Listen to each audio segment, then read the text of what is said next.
When my wife passed away, her wealthy boss called me with a chilling warning: "You are in grave danger."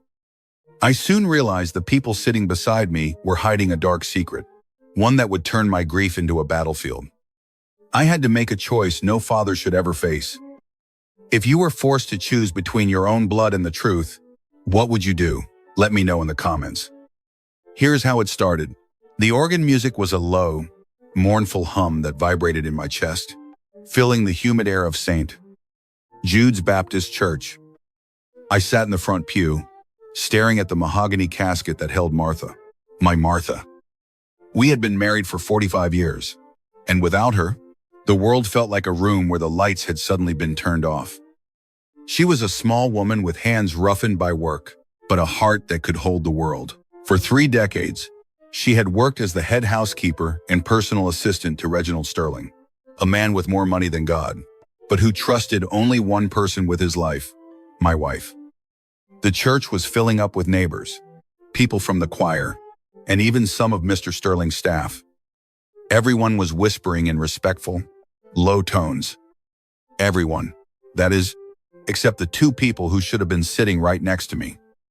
My son Derek and his wife Brittany were late. Not 5 minutes late, but 40 minutes late. The service had already begun when the heavy oak doors at the back of the sanctuary banged open. I did not turn around. I didn't have to. I heard the sharp clack of high heels against the stone floor, echoing like gunshots in a library. Heads turned, and I could feel the collective intake of breath from the congregation. Then I smelled them before I saw them. A cloud of expensive, cloying perfume that smelled like desperation and money, mixed with the stale scent of cigarettes. Derek slid into the pew beside me, wearing a bright cream-colored suit that looked like something a pimp would wear to a nightclub, not a son to his mother's funeral. He did not touch my shoulder. He did not squeeze my hand. He did not even look at the casket. Instead, he pulled out his phone, his thumbs moving furiously as he texted, his jaw tight with the cold sweat of a man cornered. Brittany squeezed in next to him. She was a white woman from a middle-class suburb who pretended she was born in a penthouse. She wore huge black sunglasses inside the church and a dress that was too short and too tight for the occasion. She fanned herself with a funeral program, looking around with open disdain. "This place is a sauna," she whispered loudly enough for the choir to hear. "Didn't they have money for AC?" Derek hissed at her to be quiet, but he didn't put his phone away. I gripped the handle of my cane, a sturdy piece of hickory wood I had carved myself, until my knuckles turned white. I wanted to tell them to leave. I wanted to demand respect for the woman who had paid for Derek's college and their wedding. But I said nothing. I was a man of discipline. I would not cause a scene at Martha's homegoing. The service ended, and we moved to the fellowship hall for the repast. The church ladies had prepared the food Martha loved: fried chicken, collard greens, macaroni and cheese. The smell was comforting to everyone else, but it seemed to offend Brittany. She stood near the wall, holding a paper plate with 2 fingers as if it were contaminated. I watched her from my seat in the corner. I have hearing aids that I keep tuned very high. Most people think I am just an old deaf man, but I hear everything. "I can't believe we have to eat this grease," Brittany hissed to Derek. My stomach is turning just looking at it. And look at these people. This whole thing is so cheap. Where did all her money go? "Derek, you said she had savings?" "She spent it on pills," Derek muttered, his mouth full of food he hadn't bothered to bless. "Well, at least that expense is gone now," Brittany said, and she let out a small, cruel laugh. "That is $500 a month back in our pockets." My heart stopped. Then it started beating again with a slow, heavy rhythm of pure rage. My wife was not even in the ground an hour, and they were celebrating the savings on her heart medication. I looked down at my hands. They were trembling, not from age, but from the urge to wrap them around something. When the last guest had left, Derek walked over to me. He stood over me, blocking the light. "Dad," he said, his voice flat, "where's the key to Mom's safe?" I looked up at him slowly. I saw the bags under his eyes, the twitch in his cheek. This was my boy, the boy I taught to fish. Now he looked at me like I was an ATM that had swallowed his card. The safe key, Derek repeated, louder this time. Brittany says Mom had a life insurance policy. We need to check the paperwork. We are entitled to 50% as next of kin. Brittany stepped up beside him, crossing her arms. We need to start the probate process immediately. Wyatt. Funerals are expensive and we have bills. We know Martha hoarded cash in the house. I stood up. It took me a moment as my knees were stiff. I leaned on my cane and looked them both in the eye. Your mother is not even cold yet, I said, my voice low and dangerous. And you are asking for money. It is not about money. It is about asset management. Derek snapped, his eyes wild. Don't be difficult. Dad, listen to me. Old man, if we do not find that money by the end of the week, things are going to get very bad. What kind of bad? I asked. The kind where you end up on the street. Derek spot. Now give me the damn key or I will turn this house upside down until I find it myself. I will call the social worker. I will tell them you are unfit to live alone. I will sell this house out from under you. He turned and stormed out, Brittany following him with one last look of disgust. I stood alone in the silence. Suddenly, my phone buzzed in my breast pocket. I pulled it out. The screen was cracked, but I could read the name clearly, Mr. Reginald Sterling. Why was he calling me? I answered. Wyatt. His voice was not the smooth, commanding baritone I remembered. It was jagged, breathless. Mr. Sterling, I started. Listen to me, Wyatt. He cut me off. I was going through the safe Martha kept here at my private office. She left something. A ledger and a recording. You need to come to my estate right now. Do not go home. Do not tell Derek. Do not tell that woman he married. If they know what I know, you will not survive the night. What are you talking about, Mr. Sterling? They did not just wait for her to die. Wyatt, Sterling whispered, his voice trembling. They helped her along. The room spun. The grief that had been weighing me down evaporated. In its place was a cold, hard resolve. I hung up the phone and walked out of the church. I climbed into my rusted 1990 Ford pickup truck. It was old and ugly, but the engine was strong. In the glove box, wrapped in an oily rag, was my old service pistol. I checked the chamber. It was loaded. I was not just a widower anymore. I was a soldier entering enemy territory, and my son was the target. I told Derek I had to go see the pastor to settle the final bill for the service. It was a lie, but lies were the only currency my son understood anymore. I grabbed my keys from the hook by the door, but before I could turn the handle, a manicured hand slammed against the wood, blocking my path. It was Brittany. She was still wearing that black dress that was too tight, and her eyes were hidden behind those ridiculous sunglasses. Even though we were inside a dim hallway, she held out a palm, her fingers wiggling expectantly. Where do you think you are going, Wyatt? She asked, her voice dripping with that fake sweetness that made my skin crawl. To pay the church, I said, keeping my voice flat. You are not going anywhere without leaving the credit card, she said, stepping closer, the scent of her perfume suffocating in the small space.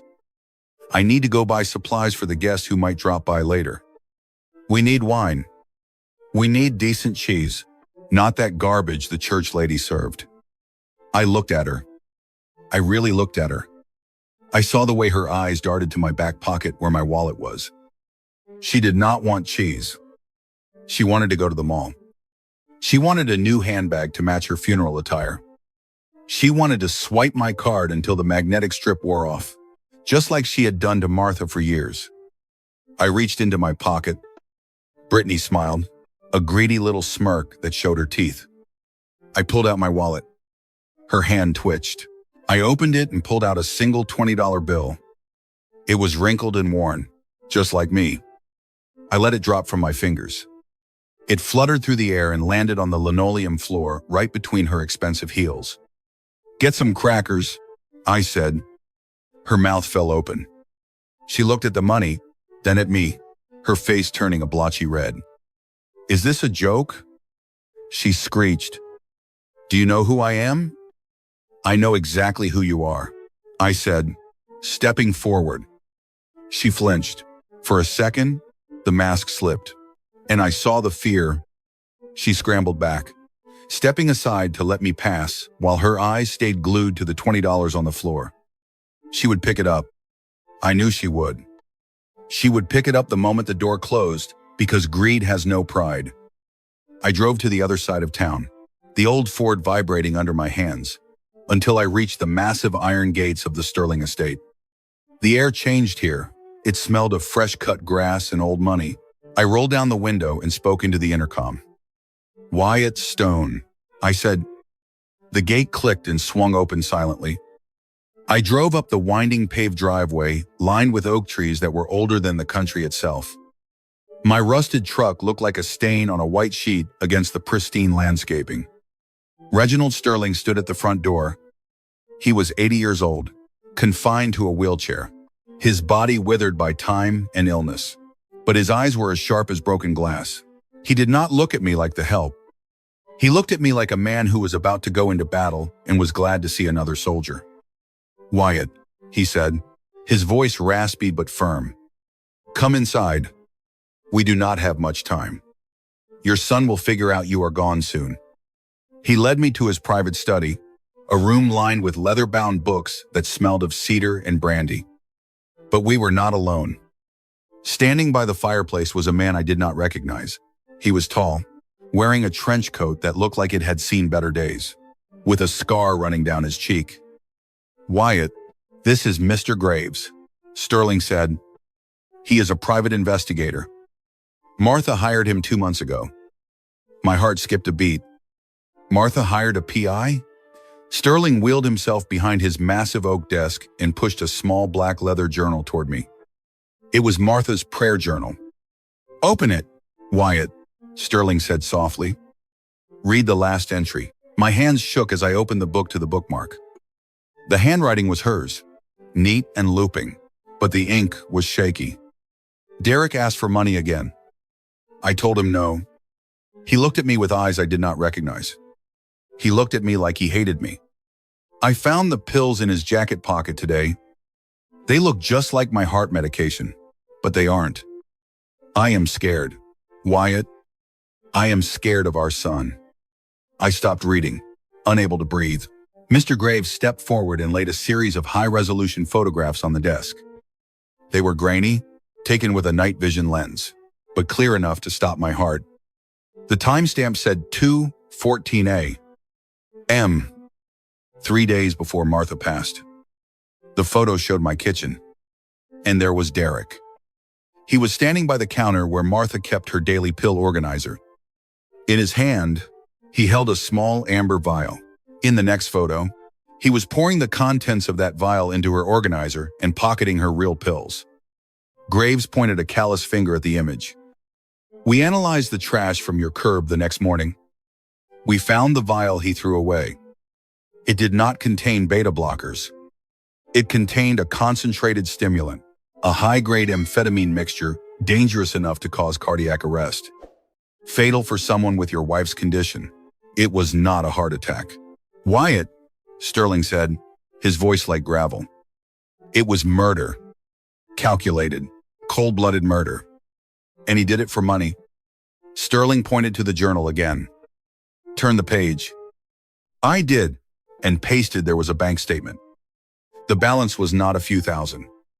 It was $3 million. My Martha, the housekeeper, was a millionaire. She was a financial genius. "Wyatt," Sterling explained. "She invested her wages for 30 years based on my portfolio. She built a fortune in silence to protect you. Derek found out. He killed her because she was about to cut him off." The realization hit me with the force of a freight train. My son didn't just kill her, he executed her for a payday. I stood up, the chair falling backward with a crash. "I am going to kill him," I roared, reaching for my back waistband where the cold steel of my pistol pressed against my spine. I am going to go back there and I am going to put a bullet in his head." "No," Sterling shouted, slamming his hand on the desk. "If you kill him now, you go to prison and he wins. You rot in a cell and Brittany spends that money on vacations and jewelry. Is that what Martha would want?" I froze, my hand on the gun. "Then what do I do?" I asked, my voice breaking. "We trap him," Sterling said, his eyes cold and hard. "You have to go back there. You have to walk into that house and look at the man who killed your wife and smile. You have to play the part. Wyatt, you have to be the grieving, confused old man they think you are. Make them think you are weak. Make them think you are senile. Let them get comfortable, because when they are comfortable, they will make mistakes. And when they slip, we will be there to catch them. Can you do that? Can you be a soldier one last time?" I looked at the photos of my son pouring poison into his mother's medicine. I took a deep breath, straightening my jacket and picking up my cane. I was a soldier once. I knew how to follow orders. And I knew how to wait for the kill shot. "I will do it," I said. "I will make him confess." I drove back to my house in my old Ford pickup, and the steering wheel felt like it was made of ice under my grip. The engine hummed a low, steady rhythm that usually calmed me, but today it sounded like a funeral dirge. I checked my rearview mirror, not to see the traffic behind me, but to look at my own face. Reginald Sterling had told me to play the part.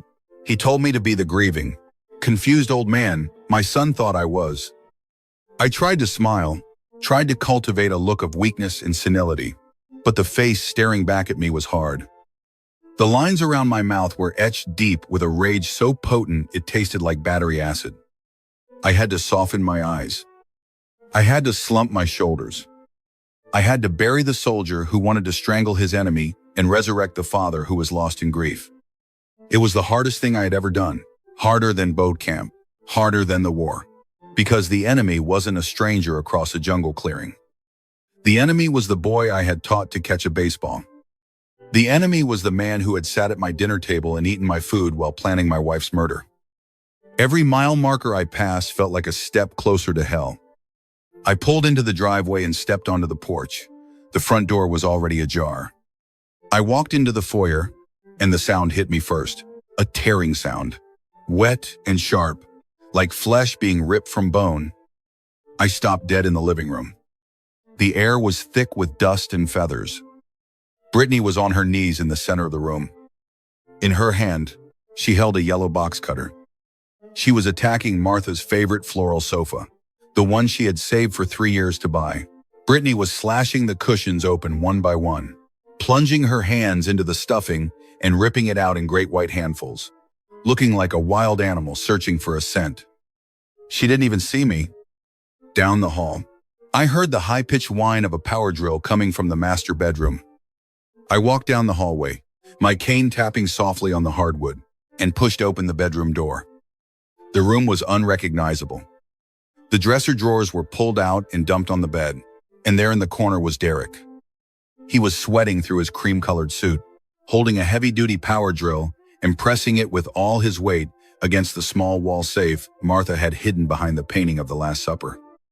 He wasn't looking for keepsakes. He was looking for the payout he believed he was owed.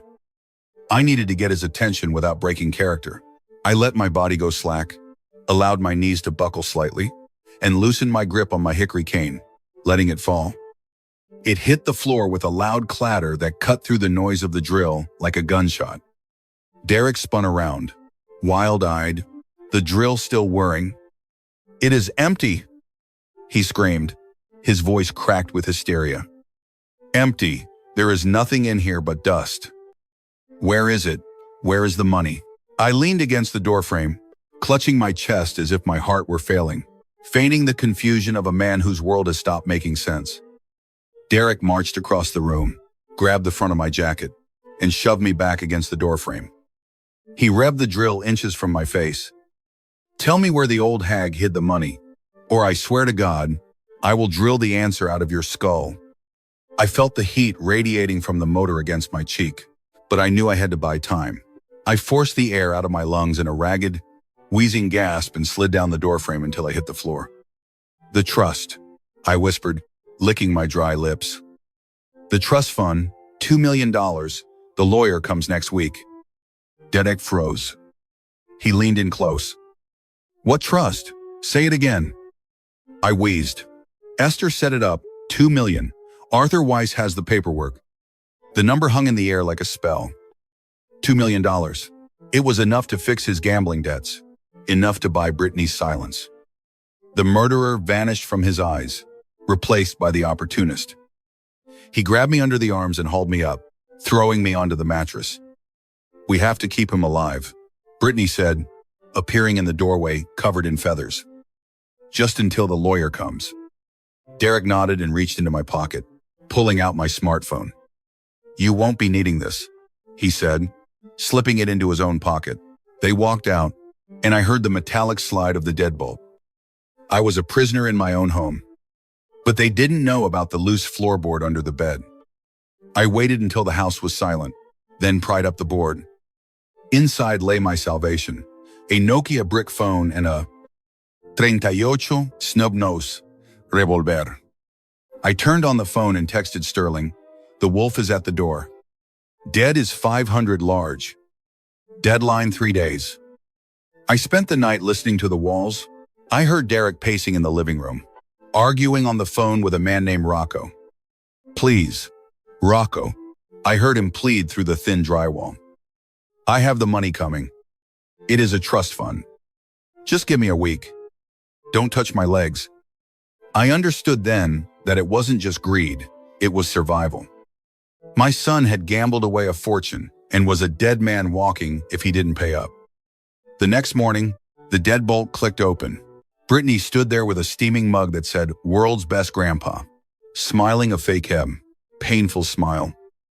Good morning, Dad, she chirped. We have a guest. You need to look presentable. They walked me to the living room where a man in a charcoal suit sat waiting. It was Arthur Weiss. He didn't look like a lawyer. He looked like a shark in a three-piece suit. Mr. Stone, Weiss said, his voice smooth as oil. I am Arthur Weiss. I represent your late wife's estate. Weiss opened a leather briefcase and pulled out a single thick document. Mrs. Stone set up a living trust totaling approximately $2 million, he announced. Derek made a noise in his throat like a dying engine, his eyes bulging with greed. However, Weiss continued, raising a hand. There is a condition. Because of the significant value, the beneficiary must be certified as being of sound mind and body by a medical professional before he can access a single cent. Derek froze. Weiss leaned forward. If the beneficiary is found to be incompetent or senile, the trust automatically locks for 10 years. The room went silent. 10 years. Derek didn't have 10 years. He didn't have 10 days. Brittany tried to argue that I was already senile, trying to get guardianship, but Weiss shut the briefcase. If that is the case, I will file the paperwork to lock the assets immediately. Panic exploded in Derek's eyes. He jumped up, knocking Brittany sideways. No, she is exaggerating. Dad is fine. Look at him. He is sharp as a tack. Tell him, Dad, tell him you are fine. He grabbed my shoulder, digging his fingers in. I blinked slowly at Weiss. I feel fine, I said, my voice shaky. I just miss my Martha. Weiss tapped his fingers on the case. Very well. I have scheduled a medical evaluation for tomorrow morning. If Mr. Stone passes, he gets the checkbook. If he fails, the vault locks. Weiss stood up and left, leaving a heavy silence behind. Derek turned to me, the panic replaced by a cold, dark resolve. You are going to be the healthiest man in the world tomorrow. Dad, he whispered. I am going to make sure of it. Night fell over the house like a heavy, suffocating shroud. For the first time in the 10 years she had lived under my roof, Brittany was cooking. She was not heating up takeout, she was actually cooking. The rich aroma of pot roast filled the kitchen, masking the scent of bleach she had used to scrub the floor earlier. It was a performance stage for an audience of one, me. Derek sat at the kitchen table, his leg bouncing with a nervous tic he had developed since the phone call with Rocco. He watched me like a hawk watches a dying rabbit. I sat in my usual spot, hands folded over my cane, calculating the distance to the door. Brittany hummed a cheerful tune that sounded grotesque in the silence. She wore an apron over her designer clothes, playing the devoted daughter-in-law. "Dinner is almost ready. Dad," she chirped, flashing a smile that showed too many teeth. "We made your favorite pot roast. We need you strong for the test tomorrow." I nodded slowly, keeping my eyes dull. "Thank you, Brittany." I watched her back. I knew that posture. It was the tension of a soldier planning a mine. I shifted, angling my body toward the dark window. The glass had turned into a mirror, reflecting the kitchen behind me. I didn't look at Brittany directly. I watched her ghost in the glass. She reached into her apron pocket and pulled out a small white paper packet. She glanced over her shoulder. I let my jaw hang slack, staring blankly. Satisfied, she turned back. In the reflection, I saw her tear the packet and tip a fine white powder into the bowl of soup she had set aside for me. She stirred it vigorously. 1, 2, 3 times, mixing the death into the dinner. She wasn't seasoning my food, she was spiking it. Whatever was in that bowl, it wasn't a vitamin. "Here we go, Dad," she said, placing the steaming bowl in front of me. "Eat up while it is hot." I looked down at the brown liquid. It smelled savory and lethal. "Eat, Dad," Derek urged, his voice tight. "You need the nutrition." I lifted the spoon, letting my hand tremble violently. I brought it toward my mouth, then let a spasm take over. I yerked my arm, knocking the bowl completely over. It flew off the table and shattered on the linoleum, splashing hot soup everywhere. "Oh no," I cried, my voice cracking. "I am so clumsy." "You stupid old man," Brittany shrieked, jumping back. "It is okay," Derek said through gritted teeth. "It was an accident." "Brittany, clean it up." But before she could move, a low growl came from under the table. Princess, Brittany's prize-winning bulldog, waddled out. "Princess, no," Brittany shouted. But the dog was fast. She lunged for the puddle of gravy, lapping it up greedily. She licked the tiles clean in seconds. "Get away!" Brittany screamed, kicking at the dog. It was too late. Princess looked up, wagging her tail, then sneezed. The sneeze turned into a high-pitched wheeze. Her legs stiffened, and she fell onto her side, thrashing and foaming at the mouth. Brittany dropped to her knees, screaming, but the dog went rigid and then limp. Silence filled the room. Princess was dead. I looked at my son. "What happened to the dog, Derek?" I asked, feigning terror. Derek stared at the dead animal, his face pale. He swallowed hard. "She had a cold," he whispered, lying through his teeth. "It was just a seizure, Dad." I knew he lied. That soup was meant to stop my heart. The next morning, Derek banged on my door at 7. "Get dressed. Dad, we have that appointment." He ushered me into his leased luxury sedan and drove not to the hospital, but to the industrial park. We pulled up to a condemned-looking brick building. "We are going to a specialist," Derek said, his knuckles white on the wheel. "A private practitioner." Inside, the waiting room smelled of mildew. Dr. Hatcher, a disgraced veterinarian and Derek's poker buddy, stepped out wearing a stained white coat. "Ah, Mr. Stone," Hatcher said, wiping damp hands. "Come in." The exam table was covered in a dirty sheet. Hatcher prepared a syringe filled with a large dose of clear liquid. "Just a vitamin cocktail," he stammered. "It will perk you up for the lawyer." I looked at the needle, then at Hatcher.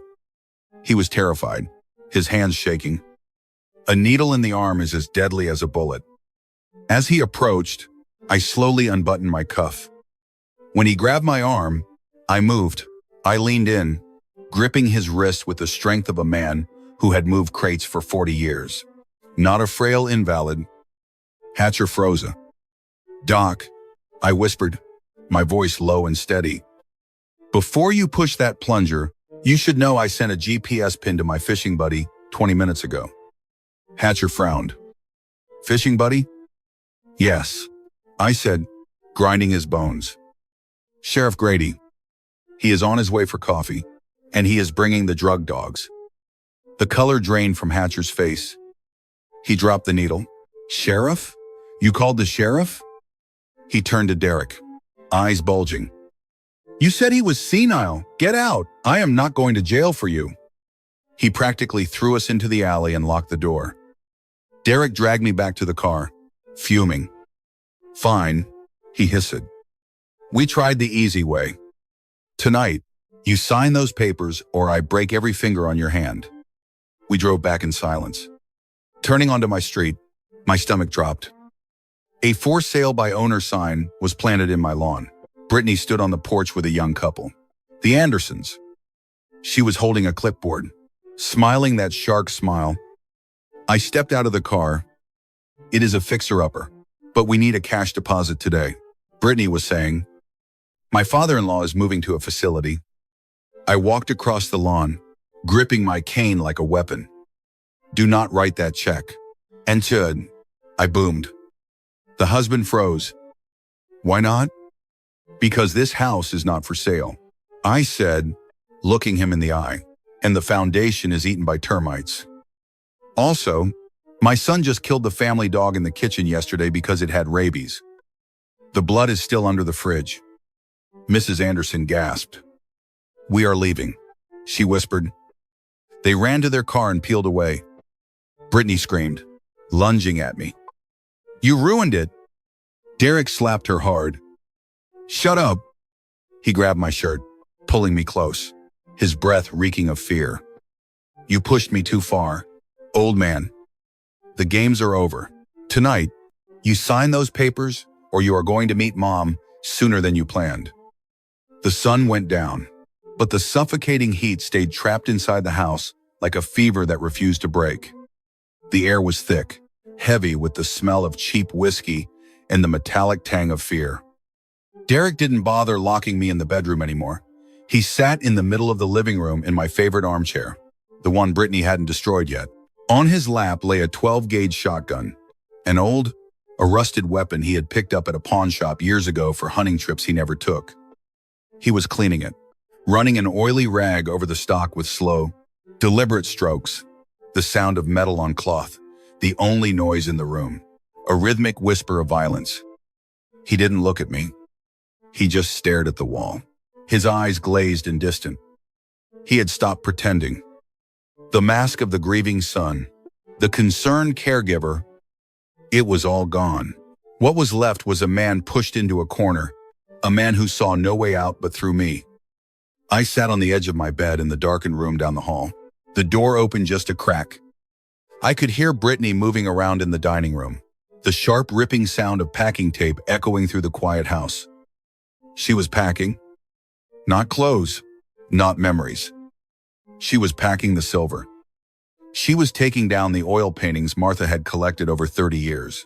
She was liquidating, getting ready to run the moment the money hit the account, leaving Derek to deal with the mess and the body. The phone rang. Derek's cell sitting on the coffee table next to a half-empty bottle of bourbon. He put it on speaker. "Marco, please. I just need a few more hours," he pleaded, his voice cracking. The voice on the other end was Rocco, calm and professional. "Derek, you are out of hours. My associates are on their way. If the money is not in the account by 9 a.m., they start with your knees." The line went dead. Derek stared at the phone, then took a long pull from the bottle. He stood up, the shotgun clutched in his hand, swaying slightly as the alcohol and terror mixed into a dangerous cocktail. He looked down the hall right at my door. I heard his footsteps, heavy and uneven on the floorboards. He was coming. I reached under the mattress, my fingers brushing the cold steel of my own revolver, but I didn't pull it out. Not yet. I needed him to commit. I needed the recording device hidden under the floorboard to catch every syllable of his sin. The door to my room burst open, slamming against the wall with a force that cracked the plaster. Derek stood in the doorway, silhouetted by the hall light, looking like a monster from a child's nightmare. In one hand, he held the shotgun, the barrel pointed at my chest. In the other, he crumpled a piece of paper. "Sign it," he rasped, his voice sounding like gravel grinding together. "Sign it now, old man, or I swear to God I will paint this room with your brains." The barrel of the shotgun looked like a tunnel into the afterlife, dark and smelling of gun oil. I stared right down the center of it, keeping my heart beating a slow, steady rhythm. The rhythm of a man who had made his peace with death a long time ago. Derek was shaking, tremors starting in his hands and working their way up his arms until his whole body vibrated. "Sign the paper and I will let you live," he screamed. "I will put you in a home. Just sign the damn paper." I looked from the gun to his eyes, which were bloodshot and swimming in tears and rage. I leaned back on the mattress, resting my weight on my elbows. I did not reach for the pen. Instead, I asked the question that had been burning a hole in my soul for 3 days. "Why did you kill your mother? Derek, why did you murder the woman who gave you life?" Derek flinched as if I had slapped him. The shotgun dipped, then snapped back up. "Shut up," he hissed. "You do not know what you are talking about." "I know about the pills," I said, my voice calm and low. "I know you switched them. Was the money worth it?" Derek let out a sound that was half laugh, half sob. He lowered the gun slightly, pacing the small room like a caged tiger. "You want to know why?" he shouted. "Because she was a miser. She was sitting on millions. Dad, millions. And she watched me drown. She knew I was in debt to Rocco. And she lectured me. She said she was cutting me off." He pointed the gun at my face again, his expression twisted into a mask of pure hatred. "She was going to give my inheritance to charity. She forced my hand. I didn't want to hurt her. I just needed the money now. It was easy. She was old. Her heart was weak. I just gave her a little push. I switched the beta blockers for the stimulants. It wasn't poison. It was just medicine. If she had been stronger, she would have survived. It is her fault she was weak." I listened to every word, etching them into my memory. He was blaming the victim for his own crime. He threw the paper onto the bed next to me and tossed a cheap ballpoint pen down beside it. "Sign it, old man. Sign it or I pull this trigger and tell the police it was a suicide." I picked up the pen. My hand did not shake. I sat up slowly, swinging my legs over the edge of the bed. "That is it," Derek said, trembling with anticipation. "Just sign the line." I placed the paper on the nightstand, smoothed out the wrinkles, and pressed the tip of the pen into the paper hard enough to tear the fiber. I didn't write Wyatt Stone. I wrote 4 words in big block letters. "I know what you did." I held it up so he could see it. Derek squinted, reading the words. He froze. The triumph vanished, replaced by dawning horror. He looked at my eyes and saw the soldier there. He realized he had confessed to a sane man. A guttural roar of rage erupted from his throat, and he raised the shotgun to my head. "D," he screamed. At that exact second, the world exploded. The front door was breached with a deafening crash, and beams of blinding white light sliced into the bedroom. "Police! Drop the weapon! We have the house surrounded!" A voice amplified by a megaphone boomed through the walls. Derek panicked. Instead of dropping the gun, he grabbed me by the collar and hauled me up, slamming my back against his chest. He jammed the barrel of the shotgun against my temple. "Back off!" he screamed at the empty doorway. "I will kill him! Get back or I blow his head off!" He dragged me into the hallway, using my body as a shield. He forgot who he was holding. He forgot that before I was a warehouse manager, I was a sergeant. We stepped into the blinding light of the living room, and the glare hit Derek full in the face. He blinked, disoriented, and his grip loosened just a fraction. That was the mistake. Muscle memory buried under 40 years of peace surged to the surface. I dropped my weight, making myself heavy as lead, and drove my right elbow back into his solar plexus with every ounce of strength I possessed. I felt the air leave his lungs in a wet whoosh. He doubled over. I spun around, grabbing the barrel with my left hand and his wrist with my right, twisting with violent torque. A sharp snap echoed as his finger broke inside the trigger guard. He screamed in pain. I ripped the weapon from his hands and swept his legs out from under him with a kick that would have shattered a younger man's knee. He hit the floor hard.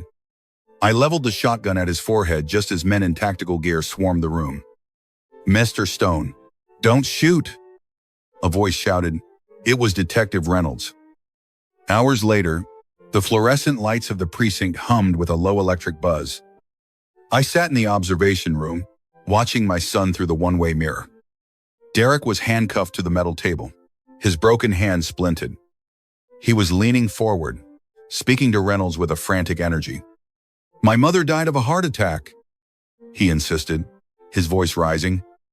"I loved her. You have nothing on me." I watched him lie, twisting the truth until it snapped. The door opened, and Arthur Weiss walked in. He didn't look like a lawyer. He looked like an executioner. He placed my old Nokia brick phone on the table in front of Derek and pressed play. My voice came through first, then Derek's. Because she was a miser, I switched the beta blockers. It wasn't poison. It was just medicine. Derek stopped breathing. He stared at the phone as if it were a venomous snake. The color drained from his face. He looked at the mirror, knowing I was there. Weiss stopped the recording and walked out without a word. Derek put his head on the table and began to sob. Detective Reynolds stepped into the observation booth with me, holding a file. "We have him. Mr. Stone," he said quietly. "But that is not all." He laid a transcript on the console. Brittany didn't hold up. The moment we told her we had the recording, she cracked. She gave a sworn statement that she witnessed Derek throwing away the real heart medication and replacing it with the stimulants. She is testifying against him to save her own skin. I felt a heavy weight settle in my chest. My family was gone. Reynolds cleared his throat. "There is one more thing. The toxicology results from the exhumation came back an hour ago." He placed a graph on the table. The medical examiner found massive concentrations of ephedrine and a synthetic amphetamine in Martha's system. It matches the residue in the vial perfectly. It wasn't a heart attack, Mr. Stone. Her heart exploded. The numbness in my body evaporated, replaced by the cold finality of truth. It was real. My son murdered my wife for money he owed to thugs. "We got him, Wyatt," Reginald Sterling said, rolling his wheelchair into the room behind me. "We got the bastard." I looked at the graph, then at my son, weeping in the other room. "Good," I whispered, though my heart was breaking. "Lock him up and throw away the key." By 5 o'clock that evening, the district attorney had filed the paperwork, and the charges were read out loud in the precinct briefing room. Derek Stone was charged with murder in the first degree, conspiracy, elder abuse, and grand larceny. A litany of sins that would bury him for the rest of his natural life. Brittany was charged as an accomplice, her designer life officially over. The judge denied bail immediately, deeming them both flight risks and dangers to society. I watched the news in the station waiting room, seeing my son do the perp walk in an orange jumpsuit that clashed with his pale, terrified skin. It was justice, but it didn't bring Martha back. It just closed the book on the ugliest chapter of my life. I sat there feeling hollowed out, an old man with no wife and no son, until Arthur Weiss walked in. He looked fresh despite the long day, carrying a thick manila envelope under his arm. "Mr. Stone," he said softly, sitting next to me. "The criminal case is with the state now, but there is still the matter of the estate." I looked at him wearily. "I don't care about the money. Arthur, burn it. Give it away." Weiss shook his head and pulled out a document bound in blue paper. The will we showed Derek was a decoy designed to flush him out. Martha wrote a final one the day she hired Mr. Graves. She knew. Wyatt. She knew it might come to this. He placed the document in my hands. I opened it, and the first page was a handwritten letter from my wife. Her penmanship, a painful reminder of the woman I had lost. She wrote about her fears, about watching Derek turn into a monster consumed by greed, and how she hid the money to protect us. I wiped a tear from my eye and turned to the formal legal document. Weiss read aloud, his voice steady. Article 1. To my son, Derek Stone, I leave the sum of $1 US. I stared at the page. $1? It wasn't an oversight, it was a deliberate, calculated insult from the grave, a message that she saw him for exactly what he was worth. Article 2, Weiss continued. To my daughter-in-law, Brittany Stone, I leave absolutely nothing.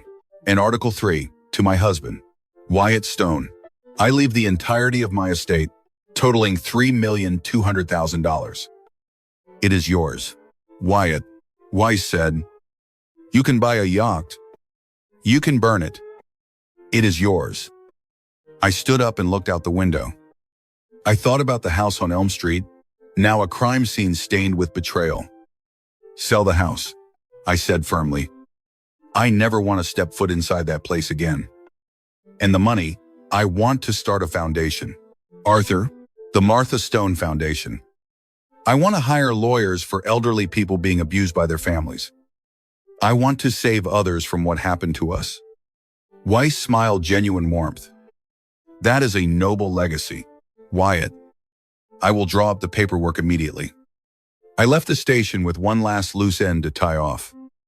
I drove my truck to the state correctional facility as the sun set in violent shades of orange. I walked through the metal detectors and sat in the visitation booth on the secure side of the glass. 5 minutes later, Derek was let in. He looked broken, his head shaved, his eyes sunk deep into his skull. He sat down and picked up the receiver, his hands shaking. Dad, he whispered, cracking. Dad, you came. I picked up the phone but didn't say a word. I held up the blue folder and pressed the page against the glass so he could read Article 1. He squinted, read the line about the $1, and started to cry. Great, heaving sobs of a man who realized he had lost everything. Dad, please, he begged. I am sorry. Help me get a better lawyer. You have millions now. You can't let me rot in here. I reached into my pocket and pulled out a single, crisp $1 bill. I slid it through the slot in the metal tray. Here is your inheritance, son, I said calmly. Don't spend it all in one place. Derek pressed his face to the glass, panic rising. Dad, listen to me. I am your son. I leaned forward, my voice devoid of rage. I am not your dad. I said simply, your father died the night you pointed a loaded weapon at his chest. The man sitting here is just a witness to your crimes. Derek recoiled, hatred replacing the fear in his eyes. I hope you die alone, he spat. I already died alone, Derek, I replied. I died the night I realized I raised a killer. But I came back, and now I am going to live. I hung up the phone and walked out, leaving him screaming silent curses behind the glass. 1 year later, the air tasted of roasted chestnuts and expensive perfume. I stood on the deck of a private riverboat on the Seine, the wind ruffling the hem of my cashmere coat. I was 73, but I felt younger than I had in decades. Paris. Martha had dreamed of this city for 40 years. Saving pennies in a jar, she always had to empty for Derek's bail. But she was here now. I turned to the man sitting nearby. Reginald Sterling raised a glass of vintage Bordeaux. He had become more than a boss. He was my brother in arms. Ready, Wyatt? He asked. I nodded and pulled a small velvet pouch from my pocket. I walked to the railing and opened it, tilting the gray dust into the wind. It swirled in the golden light before settling onto the river, carried by the current toward the sea. Go see the world, my love, I whispered. You earned it. I turned back to Sterling, accepted a glass of wine, and smiled. Not the sad smile of a widower, but the smile of a man who had walked through fire and survived. "To Martha," Sterling said. "To Martha," I replied, "and to freedom."